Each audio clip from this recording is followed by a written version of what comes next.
It was 9 a.m. on Monday the 3rd of November and the year was 2008. The police in Redmond, Washington were contacted. The caller had informed them that they'd found a dead body in an apartment just north of Mary Moore Park. This was alarming since Redmond, Washington was a very low crime rate compared to other cities. Once the police arrived at the scene, they did note two things. One, that the door frame was broken, indicating that somebody had forcibly entered the apartment. And the second thing was that there was a smell which indicated the use of chemical cleaning agents. This showed signs of someone attempting to try and cover up what they'd done, and it was clear that a struggle had taken place.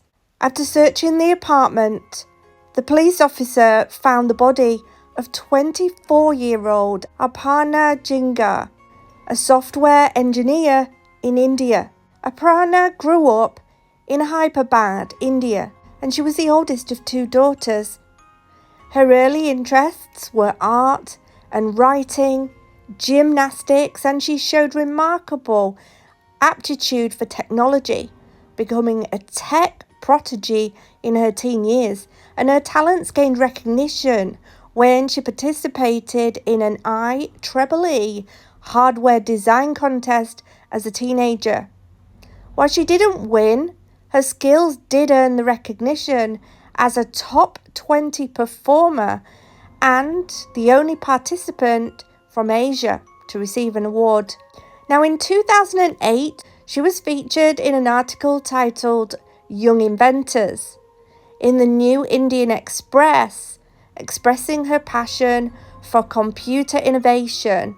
She pursued higher education in the United States, and she did earn a master's degree in electrical and computer engineering at a university in 2007. But she didn't return to India. She decided to accept a job as a software quality assurance engineer at the EMC, where she quickly earned a great reputation. She moved to Redmond, Washington. It was known for its tech industry and built a vibrant social circle despite not having any friends or family in the area. She learned to ride a motorcycle, which she used to get to work.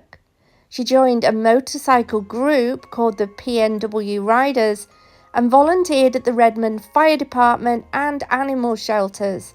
She had such a big heart and such inspirations of opening her own animal sanctuary one day for endangered species. By the age of 24, Arpana had accomplished a great deal, and she was on her way to making the world a better place. On Halloween in 2008, she hosted a party at her complex where the neighbours opened their apartments to the festivities, and over 24 people attended. During this party, Arpana got into a verbal argument with a male partygoer, which was reported to be a race-related issue.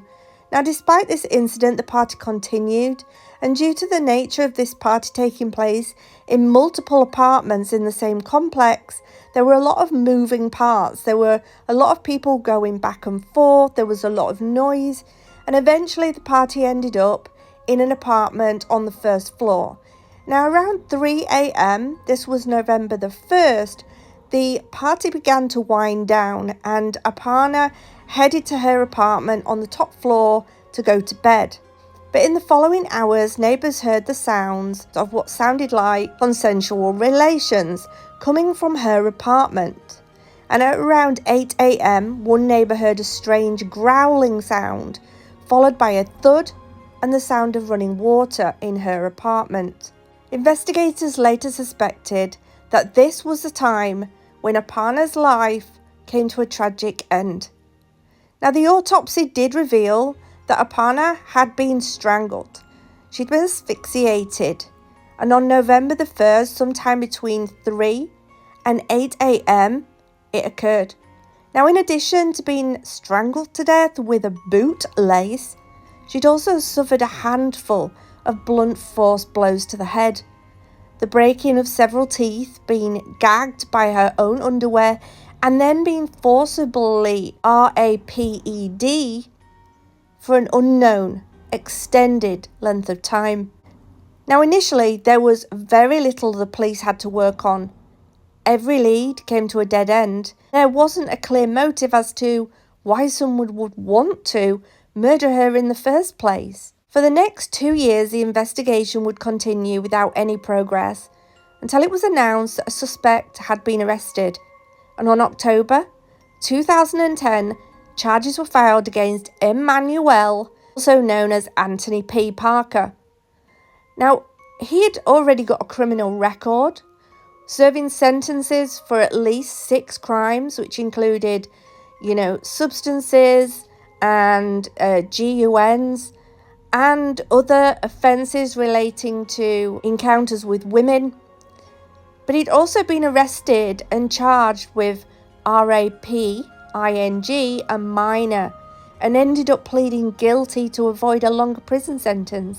He began to serve his 4-year sentence in 2004 and was released by the end of 2006 after being labelled a level 1 offender, meaning that he's likely to reoffend. Now, once he was released in 2006, he would struggle with homelessness and going in and out of prison for probation violations. And during the time of Arpana's murder, he would be couch surfing with a friend named Leslie, who also lived in the same apartment complex as Arpana. Now, later photographs would reveal that he was at the Halloween party and had even had at least one brief encounter with her. In addition to his encounter with Arpana, he had also spent some time with Cameron Johnson, the neighbour who discovered Arpana's body. The two had met before the party and were seen going downstairs to a car where they listened to some music. Both him and Johnson claimed that lasted about 30 minutes. Now, in the 2 years that led up to the arrest of Emmanuel Fair, investigation gathered DNA evidence from the scene and coupled with the inconsistency from Emmanuel's story to build the case against him. But Emmanuel had claimed that he went home to the friend's apartment around 1 a.m. to sleep, but his cell phone records showed that he'd made numerous calls between 2 and 5 a.m., including calls to Leslie, the woman he was living with. Now, during the pre-trial motions, Emmanuel Fair's attorney would begin to assert his innocence. They had stated that Emmanuel Fair had been unfairly targeted due to his race and prior criminal record. Most of the other partygoers were white and may have had even more motive for the murder, but according to Emmanuel's attorneys, they did not receive the same level of hostility that he did during his interrogations. Now, in addition to this, there was also a discrepancy in the forensic analysis of the evidence, which ended up being the longest lasting dispute in the case. This dispute would end up lasting several years, in which Emmanuel spent behind bars waiting for the trial to start. Emmanuel Fair's trial began in 2017, more than 6 years after she'd been found dead and he'd been charged. Prosecutors saw an extended sentence due to the case's severity. They claimed that Fair met Arpana at the Halloween party, became infatuated with her, and later between 3 and 8 a.m. had committed this brutal crime.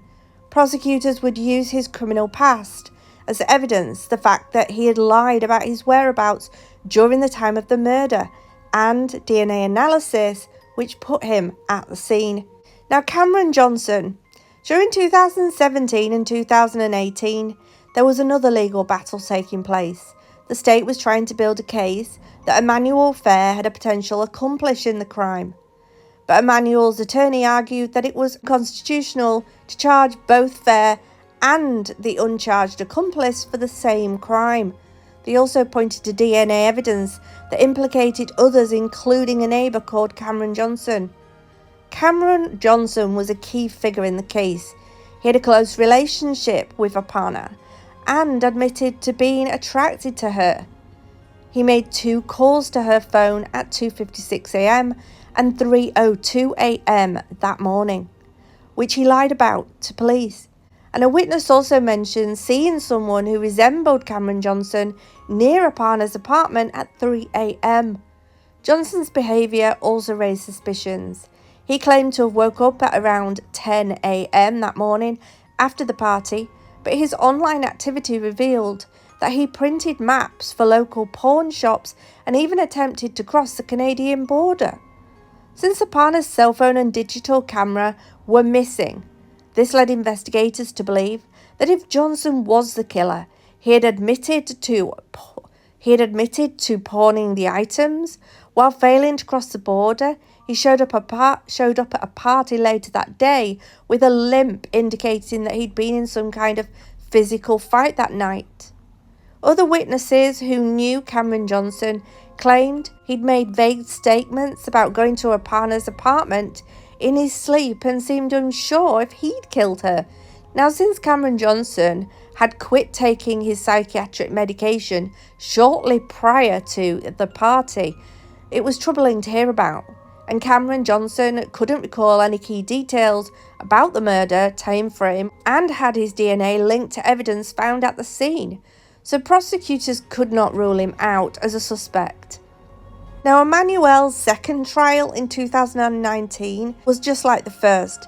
It relied on DNA evidence implicating him at Arpana's apartment at the time of the murder, with the state using the same true ally analysis. First defense attorney Benjamin Goldsmith and Catherine Edwards argued reasonable doubt and pointed to Cameron Johnson as a more convincing suspect.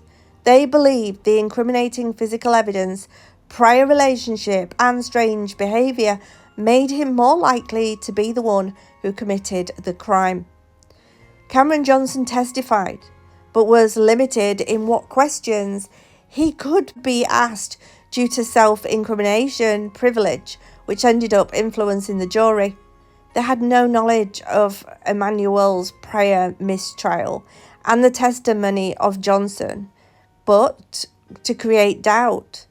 The jury initially deadlocked, eventually reached a consensus on the 11th of June 2019, finding Emmanuel not guilty. A juror stated that the state's inability to reconcile charges against Emmanuel Fair with evidence implicating Cameron Johnson led to the acquittal, emphasizing reasonable doubt rather than Emmanuel's innocence. And after 9 years in custody, Emmanuel was released following his acquittal in her death. So Arpana's murder remains an unresolved case to this day, with almost minimal progress over the years. The authorities seem convinced they had the murder suspect in Emmanuel Fair and built an entire case around him.